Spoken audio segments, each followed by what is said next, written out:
எத்தனை சாமி வந்ததையா, இது எந்தெந்த சாமி தந்ததையா, எத்தனை பாட்ட சொன்னதையா, அத சுத்துற பூமி கண்டதையா, அடிச்சு வீசும் காத்துலையும் அந்த தகப்பனாச சுத்துதையா,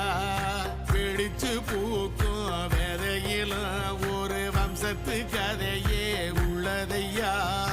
100 தலைமுறை சேர்ந்து செதுக்குன ஈர நலமி